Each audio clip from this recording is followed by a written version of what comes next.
Assalamualaikum warahmatullahi wabarakatuh. Di sini kami dari kelompok 3 akan mempresentasikan materi kami dengan tema peranan filsafat pendidikan dengan anggota kelompok sebagai berikut. Submateri yang akan kami bawakan yaitu pertama, konsep ilmu pendidikan, kedua, peranan dalam perencanaan program pendidikan, dan yang ketiga yaitu penerapan filsafat pendidikan di sekolah. Di sini saya akan menjelaskan tentang pengertian pendidikan dan tujuan pendidikan. Yang pertama adalah pengertian pendidikan. Secara etimologi, pendidikan berasal dari kata pedagogi. Dari bahasa Yunani terdiri dari kata pais yang artinya anak dan agogos yang berarti membimbing. Jadi, pedagogi adalah bimbingan yang diberikan kepada anak. Dalam Kamus Bahasa Indonesia atau KBBI menyatakan bahwa pendidikan berasal dari kata dasar didik atau mendidik, yaitu memelihara dan memberi latihan mengenai kecerdasan pikiran. Menurut Undang-Undang Nomor 20 Tahun 2003, pendidikan adalah usaha sadar dan terencana untuk mewujudkan suasana belajar dan proses pembelajaran agar peserta didik secara aktif mengembangkan potensi dirinya untuk memiliki kekuatan spiritual keagamaan, pengendalian diri, kepribadian, kecerdasan, akhlak mulia, serta keterampilan yang diperlukan dirinya, masyarakat, bangsa, dan negara. Selanjutnya, menurut Ahmadi dan Uhbiyai 2007-70 mengemukakan bahwa pendidikan pada hakikatnya merupakan suatu kegiatan yang secara sadar dan disengaja serta penuh tanggung jawab yang dilakukan oleh seorang dewasa kepada anak sehingga timbul interaksi dari keduanya agar anak mencapai kedewasaan yang dicita-citakan dan berlangsung terus-menerus. Berdasarkan pendapat tersebut dapat disimpulkan bahwa pendidikan merupakan usaha sadar dan terencana untuk memberikan bimbingan atau pertolongan dalam mengembangkan potensi jasmani dan rohani yang diberikan oleh orang dewasa kepada peserta didik untuk mencapai kedewasaannya, serta mencapai tujuan agar peserta didik mampu melaksanakan tugas hidupnya secara mandiri. Selanjutnya adalah tujuan pendidikan. Maimunah 2009.1 menyatakan bahwa tujuan pendidikan adalah perubahan yang diharapkan pada subjek didik setelah mengalami proses pendidikan, baik tingkah laku individu dan kehidupan pribadinya maupun kehidupan masyarakat dari alam sekitarnya di mana individu hidup. Selanjutnya adalah tujuan pendidikan nasional, yang merupakan mencerdaskan kehidupan bangsa dan mengembangkan manusia Indonesia seutuhnya, yaitu manusia yang beriman dan bertakwa kepada Tuhan Yang Maha Esa dan berbudi pekerti luhur, memiliki pengetahuan dan keterampilan, kesehatan jasmani dan rohani, kepribadian yang mantap dan mandiri, serta rasa tanggung jawab kemasyarakatan dan kebangsaan. Yang selanjutnya adalah berdasarkan Undang-Undang Nomor 2 Tahun 1985 yang berbunyi bahwa tujuan pendidikan yaitu mencerdaskan kehidupan bangsa dan mengembangkan manusia yang seutuhnya, yaitu yang beriman dan bertakwa kepada Tuhan Yang Maha Esa dan berbudi pekerti luhur, memiliki pengetahuan dan keterampilan, kesehatan jasmani dan rohani, kepribadian yang mantap dan mandiri, serta rasa tanggung jawab kemasyarakatan bangsa. Ya, baik, di sini saya akan melanjutkan pembahasan selanjutnya yaitu mengenai ruang lingkup ilmu pendidikan. Nah, untuk ruang lingkup ilmu pendidikan itu di sini sangat luas karena di dalamnya itu banyak sekali pihak-pihak yang terlibat baik secara langsung maupun secara tidak langsung. Nah, dalam ruang lingkup ilmu pendidikan ini menyangkut beberapa hal. Yang pertama yaitu pembuatan mendidik itu sendiri. Di sini itu dimaksudkan seluruh kegiatan, tindakan atau perbuatan dan sikap yang dilakukan oleh pendidik itu sewaktu dia menghadapi ataupun mengasuh peserta didik. Seperti sikap atau tindakan menuntun, membimbing, memberikan pertolongan dari seorang pendidik kepada anak didiknya menuju kepada tujuan pendidikan itu sendiri. Yang kedua yaitu peserta didik. Nah, pihak yang merupakan dalam hal ini itu adalah objek terpenting dalam dunia pendidikan. Disebabkan oleh perbuatan atau tindakan mendidik itu diadakan atau dilakukan hanya untuk membawa anak didik kepada tujuan pendidikan yang kita cita-citakan. Yang ketiga yaitu dasar dan tujuan pendidikan, yaitu landasan yang menjadi fundamen serta sumber dari segala kegiatan pendidikan ini dilakukan. Maksudnya di sini adalah pelaksanaan pendidikan itu harus berlandaskan atau bersumber dari dasar tersebut. Yang keempat yaitu pendidik, yang merupakan subjek yang melaksanakan pendidikan. Nah, pendidik ini mempunyai peranan penting untuk berlangsungnya pendidikan, baik atau tidaknya pendidik berpengaruh besar terhadap hasil pendidikan itu sendiri. Pendidik ini bisa disebut sebagai guru, dosen, ustadz, kiai, dan juga dengan sebagainya. Yang kelima yaitu materi pendidikan. Nah, materi pendidikan ini adalah bahan-bahan atau pengalaman-pengalaman belajar yang disusun sedemikian rupa atau dengan susunan yang lazim tetapi logis. Untuk apa? Untuk disajikan atau disampaikan kepada peserta didik. Yang keenam yaitu metode pendidikan. Nah, dalam metode ini adalah cara untuk mencapai sebuah tujuan dengan jalan yang sudah ditentukan. Sedangkan metode pendidikan sendiri adalah seperangkat cara, jalan, dan teknik yang digunakan oleh pendidik dalam proses pembelajaran. Agar apa? Agar peserta didik itu dapat mencapai tujuan pembelajaran itu. Dan yang ketujuh yaitu evaluasi pendidikan, yang merupakan memuat cara-cara bagaimana mengadakan evaluasi atau penilaian terhadap hasil belajar peserta didik.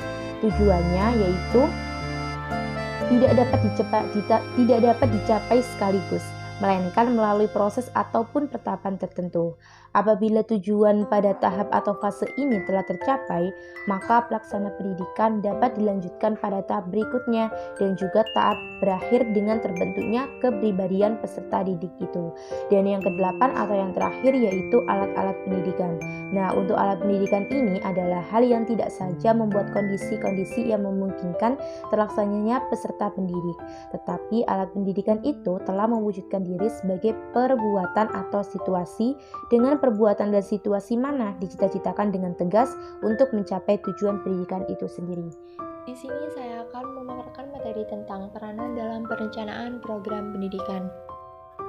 Yang pertama, peranan pendidikan di dalam kehidupan manusia, lebih-lebih dalam zaman modern ini diakui sebagai sesuatu kekuatan yang menentukan prestasi dan produktivitas seseorang. Tidak ada suatu fungsi dan jabatan di dalam masyarakat tanpa melalui proses pendidikan. Seluruh aspek kehidupan memerlukan proses pendidikan dalam arti demikian, terutama berlangsung di dalam dan oleh lembaga-lembaga pendidikan formal. Di dalam masyarakat keseluruhan terjadi pula proses pendidikan kembangan kepribadian manusia. Proses pendidikan yang berlangsung di dalam kehidupan sosial yang disebut pendidikan informal ini bahkan berlangsung sepanjang kehidupan manusia. Meskipun pengaruh pendidikan informal ini tidak terukur dalam perkembangan pribadi, tetapi tetap diakui adanya. Yang kedua, peranan filsafat pendidikan itu sendiri adalah memberikan inspirasi, yaitu menyatakan tujuan pendidikan negara bagi masyarakat, memberikan arah yang jelas dan tepat dengan mengajukan pertanyaan tentang kebijakan pendidikan dan praktik di lapangan dengan menggunakan rambu-rambu dari teori pendidik.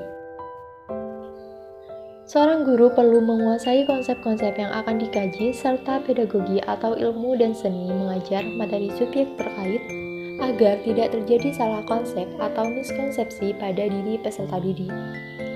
Hubungan antara filsafat dan ilmu, suatu ilmu baru muncul setelah terjadi pengkajian dalam filsafat. Filsafat merupakan tempat berpijak bagi kegiatan pembentukan ilmu itu. Karena itu, filsafat dikatakan sebagai induk dari semua bidang ilmu. Bagi filsafat pendidikan berkepentingan untuk membangun filsafat hidup agar bisa dijadikan pedoman dalam menjalani kehidupan sehari-hari, dan untuk selanjutnya, kehidupan sehari-hari tersebut selalu dalam keteraturan. Jadi, untuk pendidikan, filsafat memberikan sumbangan berupa kesadaran menyeluruh tentang asal mula, eksistensi, dan tujuan kehidupan manusia. Yang ketiga, bagi guru dan pendidik pada umumnya, filsafat pendidikan itu sangat perlu karena tindakan-tindakannya mendidik dan mengajar akan selalu dipengaruhi oleh filsafat hidupnya dan oleh filsafat pendidikan yang dianutnya. Filsafat pendidikan akan memberi arah kepada perbuatannya mendidik dan mengajar. Misalnya dalam menyusun kurikulum sekolah, guru harus jelas merumuskan tujuan kurikulum itu, dan untuk itu ia harus merujuk kepada filsafat pendidikannya. Perlakuannya terhadap siswa merupakan refleksi filsafatnya. Yang terakhir, peran filsafat pendidikan bagi guru. Dengan filsafat metafisika, guru mengetahui hakikat manusia, khususnya anak, sehingga tahu bagaimana cara memperlakukannya dan berguna untuk mengetahui tujuan pendidikan. Dengan filsafat epistemologi, guru mengetahui apa yang harus diberikan kepada siswa, bagaimana cara memperoleh pengetahuan, dan bagaimana cara menyampaikan pengetahuan tersebut. Dengan filsafat aksiologi, guru memahami yang harus diperoleh siswa tidak hanya kuantitas pendidikan, tetapi juga kualitas kehidupan karena pengetahuan tersebut. Yang menentukan filsafat pendidikan seorang guru adalah seperangkat keyakinan yang dimiliki dan berhubungan kuat dengan perilaku guru, yaitu keyakinan mengenai pengajaran dan pembelajaran siswa, pengetahuan, dan apa yang perlu diketahui. Nah, selanjutnya kita akan membahas tentang penerapan filsafat pendidikan di sekolah. Penerapan filsafat pendidikan di sekolah telah tercantum dalam Undang-Undang Republik Indonesia Nomor 20 Tahun 2003 Pasal 1 Ayat 1 tentang Sistem Pendidikan Nasional.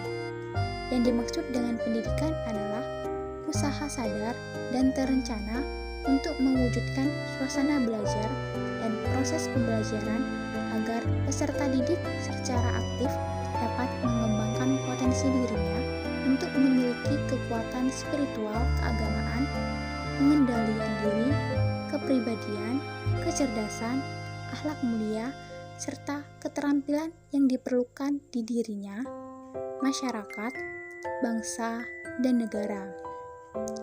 Usaha di sini berarti kegiatan atau perbuatan dengan menggerakkan tenaga, pikiran, atau badan untuk mencapai sesuatu yang dimaksud. Sadar adalah insaf, yakin, tahu, dan mengerti. Sedangkan terencana adalah menyusun sistem dengan landasan tertentu untuk kemudian dilaksanakan. Perencanaan pendidikan secara tidak langsung dan sungguh-sungguh dilakukan oleh insan pendidikan yang mempunyai kewenangan dan tanggung jawab menyeluruh terhadap keberhasilan pelaksanaan proses pendidikan, khususnya pendidikan di sekolah. Dan penerapan filsafat pendidikan di dalamnya merupakan faktor yang ikut menentukan dan membantu para pelaku pendidikan tersebut. Nah, filsafat secara teori umum, pendidikan dapat diterapkan dalam penentuan kurikulum, metode, tujuan, dan kedudukan, serta peran guru atau pendidik juga anak didiknya. Adanya berbagai aliran dalam filsafat pendidikan juga menyebabkan perbedaan-perbedaan kurikulum, metode, tujuan, serta kedudukan guru dan siswa terhadap struktur pendidikan. Semuanya tergantung pada mazhab apa yang diterapkan atau yang dianut oleh para pelakunya. Hanya saja, dalam hal ini mereka dituntut untuk memiliki kurikulum yang relevan dengan pendidikan ideal dan juga disesuaikan dengan perkembangan zaman dan menekankan pada aspek kognitif, aspek afektif, dan pertumbuhan yang normal.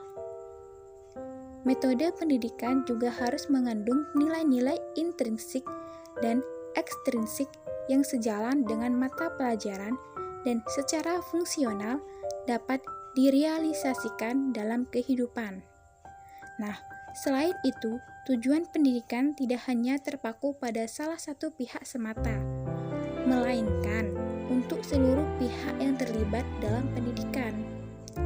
Kedudukan guru dan siswa harus benar-benar dimengerti oleh keduanya, sehingga dapat menjalankan peranan masing-masing